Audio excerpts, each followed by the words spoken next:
Peace, love, listen, subscribe to the Patreon, the YouTube, TikTok, Facebook, Instagram for more content that helps you establish a connection with yourself.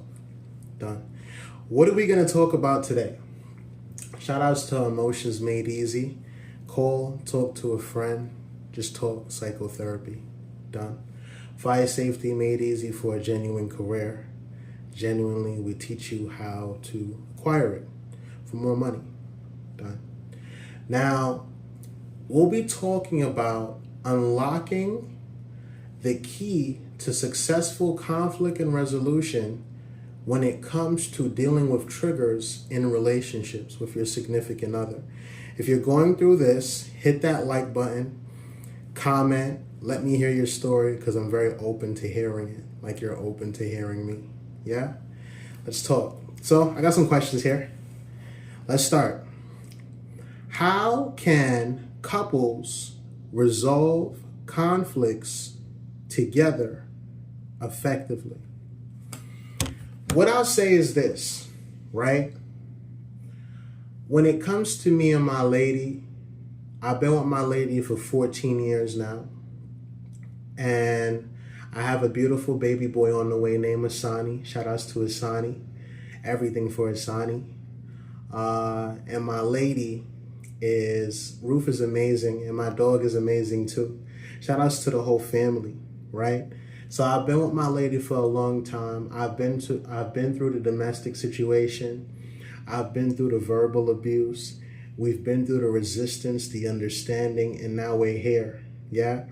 And let me tell you something, honestly speaking, I'm only 29, right? My lady's 32. Not that age matters, but it's a mindset. Age is a mindset. Frustration does not end when dealing with your significant other. You just get better at handling it. That's if you want to. If you really care about your significant other, wanting is natural. You want to balance this equilibrium. You talk to yourself. You understand yourself enough to understand her. Because honestly speaking, it's the law of attraction. You attracted the woman that you're with. Why? Or the man that you're with.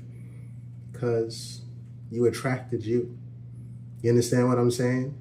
You only get what you want in this life. Understand it. Life happens for you, not to you. So, how can couples resolve conflicts together effectively? Being that I've been with her for a long time, I've gotten used to, matter of fact, of recently, I've been talking to myself a lot more through voice notes, right? It's crazy because I offer this asset in relevance to Emotions Made Easy, and I enjoy doing it so I can tell you how to do it and why it's enjoyable. But since I've been understanding myself lately and unpacking, and I think that's the key. The key is being able to unpack individually. You'll get better at unpacking as a collective, cooperatively, as you do it individually. The reason why I say the best way to resolve conflicts together effectively is through effectively resolving conflicts with yourself. When you start to do that with yourself and you start to create the habit, you start to have this wanting, because spirit is naturally empathetic. You want to be loving. It's just that people ignore being loving just to keep up with aspects of their ego or any concept outside of themselves. But you're naturally a lover since you was a baby. A baby didn't come out hating anybody. It didn't even know what hate was. And that's probably another video. We need to remember that we were still kids. So any childhood trauma you have in connection to why you can't handle conflict resolution with your spouse, remember, this is the person you love. Love is the most important and prominent aspect of this reality, and every reality, honestly speaking. As you can see in every movie, every cartoon, every multiverse, love is the core. It's at the center. Whether you love to do bullshit or not, or you love a being and things of that sort, right? So how can couples resolve it? You got to sit with yourself. Sit with yourself and understand yourself. After you do that, the next phase is understanding your partner. So you can't fool yourself. You'll start to subconsciously want to understand your partner, and they'll see that being broadcasted no matter their emotions when you know yourself enough to understand mental telepathy. Anything you see is a reflection of yourself. Okay? So if they're going bananas, you may not match that energy if you understand where you're at. So it's all about being present. Patience is adaptive. We're going to have to implement a lot of patience with oneself, thus us naturally. And nobody said it's going to be easy. There is going to be resistance because you were comfortable doing something else, and that something else was slightly pessimistic. Thus you watching this video. I'm pretty sure you don't want to be judgmental and verbally abusive when it comes to your significant other. If not, you wouldn't be intimate. You understand what I'm saying? You would have the universe would have never attracted you guys together. So let God cook, and God is you. Let God create. Yeah? Whatever you want, you get. Life doesn't happen to you, it happens for you. So first phase, understand and talk to yourself. You have to naturally build and get that comfortable, casual vibe when dealing with yourself from a patient space. Then you'll naturally start to want to do that with your significant other. Are you going to have times where you fuck up? Yes. Are you going to make mistakes? Yes. I need you to understand that the perspective of failure is transient. It's based on you. Failure only lasts as long as you think it does. Look this stuff up, right? And there's no defeat without the word feat, which stands for accomplishment, F-E-A-T, right? So within every defeat is an accomplishment. You just have to be able to see it, okay? That's a bar, right? So, and the third phase is you just practicing. So first phase, acceptance with oneself, forgiveness in oneself, childhood traumas, breaking them down internally. And then you'll start to genuinely do that with your lady or your man or your significant other, your partner. You'll start to do that. And this works in genuine relationships too, with your brothers, your sisters, your family, your moms, your fathers, right? Now, the third phase is practicing it. Get better at practicing it from a patient space. And I gave 3 phases. So the first phase is look into yourself. Second, just to summarize, second phase is willingly doing the same with your significant other based on the experience of doing it with yourself. Third space is getting casual at doing this and getting comfortable with being this, because you're constantly going to face aspects of resistance till you get used to resistance being normal. That's the vibe. Yeah? Okay. What's the next question? What challenges arise when trying to express emotions in a relationship? Well, per se, for me, I know it's that unspoken friction where I wanted to keep up with moving fast, but my spirit was still processing, right? It's kind of like sleep paralysis. When they used to always tell me that a duppy ride you, you know what I'm saying? A witch is sitting on top of you. Nah, your spirit woke up before your body. Astral projection. Read Astral Dynamics by Robert, I forgot his last name. I don't need to remember it. But it's what challenges arise when trying to express emotions in a relationship? For me, it was the idea of my spirit processing and me, my human self, my ego, trying to say it fast to keep up with what I thought I should, or the standard, or this fake aspect of competition in relevance to me having to have it all together. Let me tell you a secret. Having it all together is not having it together. And you being okay with putting those pieces together and letting it come together magically as you take your time. You have to understand you are important. You are loved. You are worthy of processing. Don't ever let nobody speed up your processing, because you'll start to respond from the reptilian brain. And that's when the prefrontal cortex shuts off. And now you're talking from a space of being mad. And in your mind, you're just expressing yourself. But in actuality, to somebody else, they're affected. And they may be triggered by what you were triggered by. Remember the mental telepathy. Whatever we see in people is a reflection of ourselves. You start to not see that when you start to not see it in yourself. When I used to get into situations on the train with motherfuckers, I'm from the ghetto, Brownsville, Canarsie, the Floors, Barbados. I'm from the world, right? And we understand that we have triggers that we held on to since we was young and that we used to put in the back of our brain. But when you get to becoming an adult, all of a sudden these things show up randomly on your daily journey. So here's the thing. I stopped seeing those motherfuckers when I stopped seeing it in me. I learned to accept me as who I am, and I learned how to coexist with other human beings that casually are what I am and what I'm triggered by, because I have to unpack those triggers. That's the thing. We have to unpack it. So sometimes the biggest challenge is unpacking it in real time, because I didn't do no unpacking internally. So we're trying to get that vulnerability so we can be open-minded.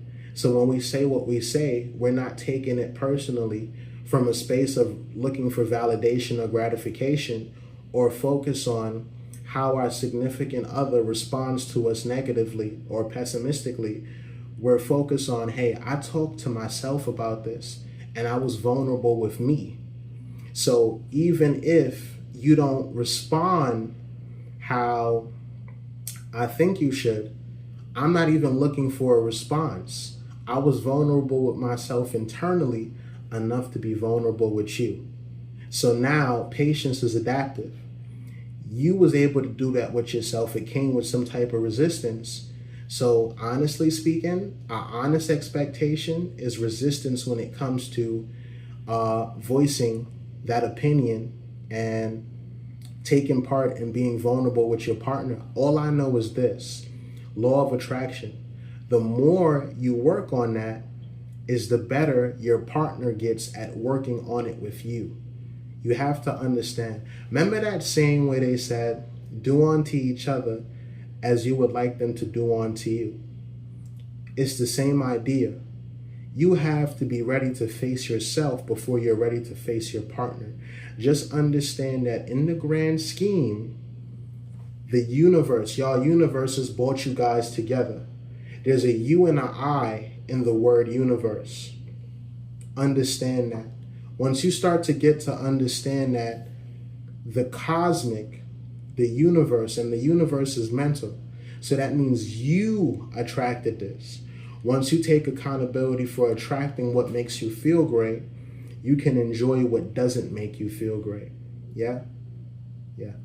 So that's one of the challenges that comes up, trying to intellectualize what you're feeling. And sometimes what you're feeling is very ineffable. It can't be explained, right? So that's one of my challenges. Feel free to comment one of your challenges and we can discuss that in another video, right? And if you have any challenges, patience is adaptive. Simplicity is the ultimate form of sophistication. So if you want to look sophisticated, be simple about it. And if you're looking to adapt to change, be patient. Okay. Wow, that's crazy. Why is patience crucial for adapting to unexpected changes in love? You have to understand that when it comes to love, love is up and down, is vibrations. But once again, I'll refer to the Kabbalion. You should read it. The Hermetic Laws. Mastery does not consist of fantasies or abnormal visions. It's basically you putting higher over lower. And the vague understanding of that is you pick it. That's why information, sidebar, information that you receive or that you're reading into, make sure it's vague. It's vague from a space where you can create the interpretation and they leave it open for you naturally. So you want to understand that love is to create mastery in love. You have to keep putting your higher over your lower. That's what I consider the Judgment Day. In relevance to whether you go to heaven or hell, I feel like it's somewhat esoteric. Each negative and positive is heaven and hell. Heaven and hell are state of minds. A lot of times we suffer a lot when we're caught in purgatory, when we desire aspects of heaven, but we still desire aspects of hell. That's why you go through purgatory, just to unpack that so you can understand what you naturally are, which is heaven, euphoria, nirvana, right? The highest understanding of peace, love, and happiness.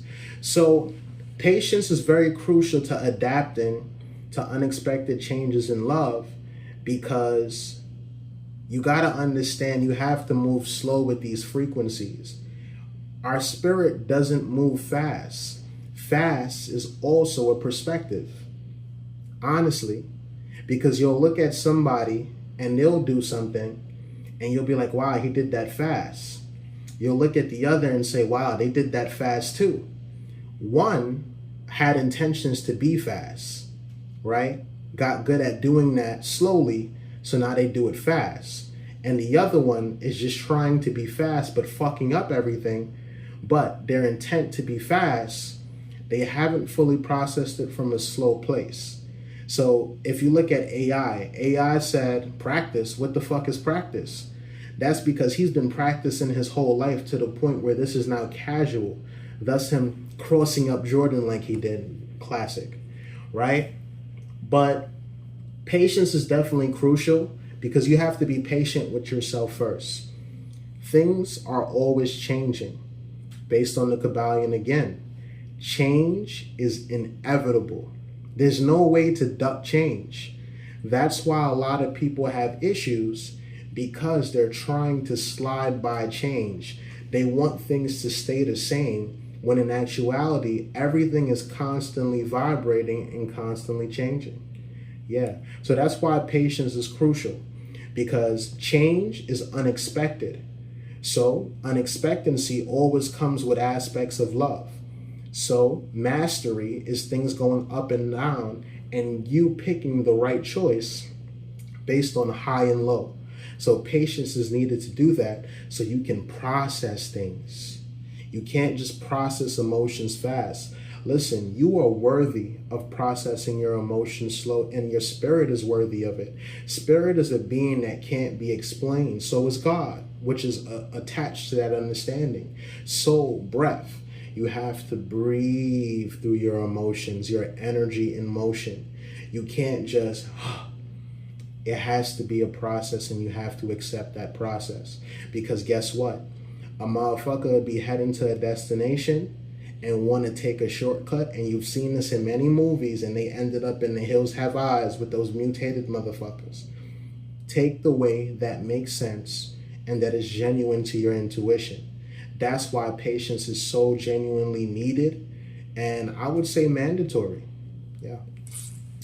Let's do one more question and I'll make a part 2 to this.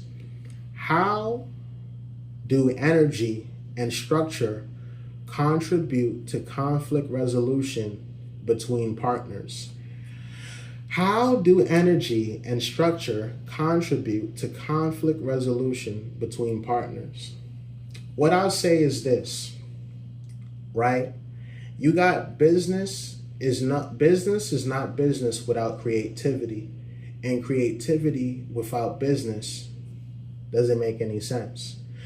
Same for both. So you got the man is structure and the woman is energy. As you can see, for example, women love to be them. A man to be like, well, she doesn't care how much she spends. Why should she? You should be able to afford that based on your structure. Another video, another conversation. But what I will say for this is this. Energy and structure contribute to conflict resolution between partners by each other understanding. So if you're in a situation like I'm in, I have a beautiful lady, right? Her energy can sometimes be viewed as chaotic, and chaos is normal because I go through that too. That's where you have to relate, because we all go through things. We're not trying to hide who we are. That's why you got to sit with yourself and become vulnerable so you can be vulnerable externally. You have to start that internally. So my lady is energy in motion, right? Thus her being able to have a child, have these great ideas that help me, inspired me to be a better version of myself. This is why we love women, right? And men are structure.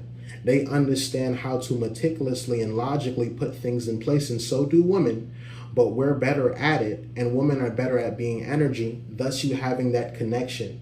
So now you'll have both parties understanding each other and playing both parts at once. But the man is structure and the woman is energy. The reason why, how it contributes is when you got a lot going on in your mind, and I came to understand this over time, it is very hard to structure it. But the soothing aspect of the beautiful feminine helps you understand that, because energy is meant to be just chaotic. It helps you understand, a woman to help you understand that it's okay for you to be you because they're dumb.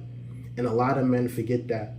Like, it's okay to be you. You don't have to live up to that social class or that social caste system or these fake ass standards and expectations that you created for yourself based on what your father or mother wanted. That's the things that we're learning to let go of, right? But it plays a big part because you need it. You need energy. You need structure. Energy itself without any structure, what is it? Who would you be if you was just energy and you didn't have a personality? Like, you'll see a lot of people being different things without any structure. And then you'll ask yourself, this person doesn't even know themselves. Like, who are they? And you won't even trust them. Ways of a superior man. Learn how to, don't fake your edge. Understand who you are. If you don't know who you are, people will not know who you are. Mental telepathy, right? So how do energy and structure contribute to conflict resolution between partners? It contributes by helping you go further and evolving into a mature aspect of relationshiping, right? Understanding who you are and what you are in that moment. Just because I said woman is energy and man is structure doesn't mean we don't go through switching places at times. I'm just saying that man knows structure and woman knows energy. That's why she handles her emotions the way she does. And that's why you can kind of figure out, hey, are you feeling away? What's going on? You can handle her chaos, her tempestuousness. You understand what I'm saying? Let me do one more question. Why is it important to balance emotions during conversations with loved ones? The reason why it's important, because that's why I always say it starts with you. It's important because you have to get your point across from a space where it's understood. Your goal is to be understood. If you're not good at doing that, talking to someone, your loved ones or the people you consider loving, you may be having an internal issue. Remember, it always starts internal. So you got to look inside yourself internally and ask yourself, why is it important for me to balance my emotions during conversations with myself? And I'm the person I love, because you can't fool yourself. But it's imperative for you to do that if you want to create evolution in relationships. You're involving yourself in something. You might as well understand that involvement equals evolution. It's the Kabbalion. Understand that. Read that. the more you're involved subconsciously, a lot of you men, and even I had to realize, I'm around my woman 24/7 a lot more than anything else. The next person is myself that I'm around more. But the second is my lady, because I want to subconsciously be around her. I attracted that energy. My lady was my best friend to start with. So I hang out with my lady a lot just because that's who I am and that's what I want to do, right? So once you start to understand that and balance your emotions in relevance to that, you start to understand it is very imperative that I understand and balance my emotions when understanding her and understanding me foremost, right? And she's the one that you love. You're trying to go forward in your relationship. You're trying to create loving, peaceful, and clear relationships so you can mature as a human being, but a spirit first. So that's why it's important. Everything needs balance. Understand that. Everything needs balance. If you have no balance, there needs to be some aspect of neutrality.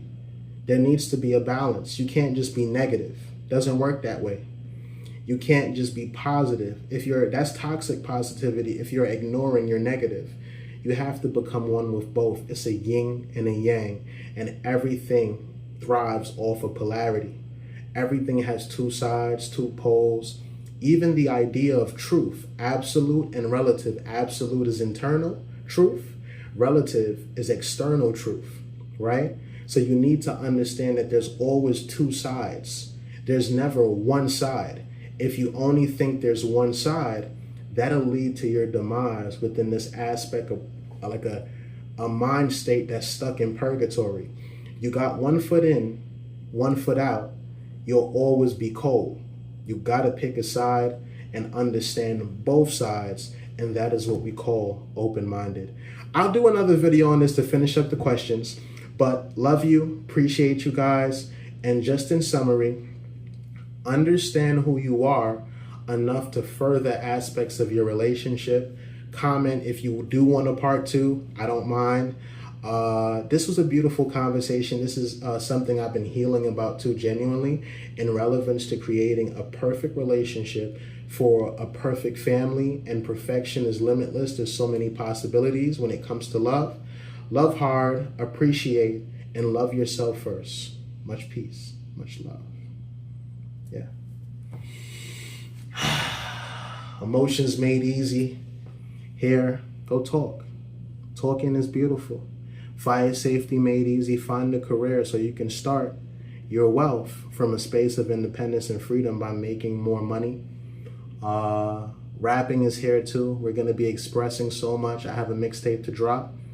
And I enjoyed speaking to you, right? What did Mr. Rogers say? Oh, it's a beautiful day in the neighborhood. I did enjoy talking to you guys. Motherfuckers, keep me posted.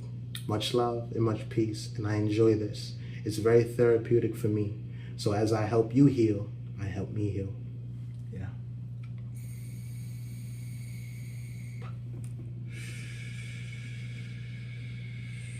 Love.